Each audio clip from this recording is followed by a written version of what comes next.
అయ్యా ద్రౌపది పుట్టుక చెప్తూ ఉపనిషత్తుల్లోకి దిగిలిపోయారు. ఇది ఎవరైనా అడగచ్చండి. మొదట్లో శ్రద్ధగా విన్నవాళ్ళు ఎవరు అడగరు.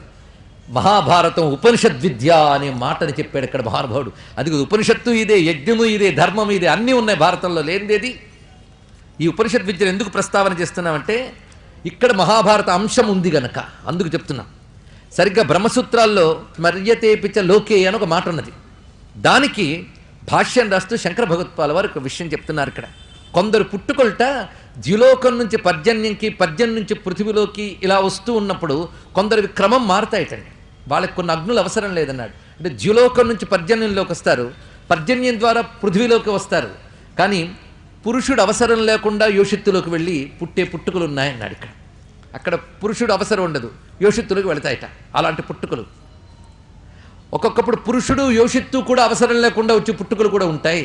ఇవి సర్వసాధారణం కాదు, ఇది తెలుసుకోవాల్సింది. సర్వసాధారణం కాదు, ఎక్సెప్షనల్. ఇది కేవలం కొద్ది మాత్రమే ఉంటాయి.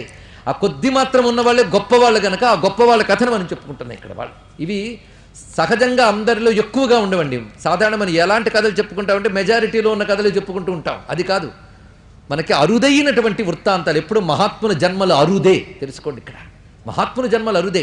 అరుదైన మహాత్ముల యొక్క చరిత్ర చెప్పుకుంటేనే మనం గొప్పగా ఎదిగే అవకాశం ఉంటుంది. కానీ మనలాంటి వాళ్ళ కథలే మనం చెప్పుకుంటూ ఉంటే మనం ఎప్పుడు ఇలాగే ఉంటాం, కానీ ఎదిగే అవకాశం లేదు. అందుకే మనకంటే గొప్పవారు, గొప్ప పుట్టుకలు కలిగిన చరిత్రల్ని మన గ్రంథాలు కూర్చోబెట్టి చదివిస్తాయి. తద్వారా మహాత్ముల స్మరణ చేత మనం ఉన్న స్థితి నుండి ఉన్నత స్థితికి వెళ్ళవచ్చు. అది తెలుసుకోవచ్చు.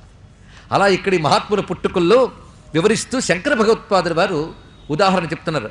అపిచ స్మర్యతే లోకే ద్రోణ దృష్టజుమ్న ప్రభృతీనాం సీతా ద్రౌపది ప్రభృతీనాంచ అయోనిజత్వం అన్నారు.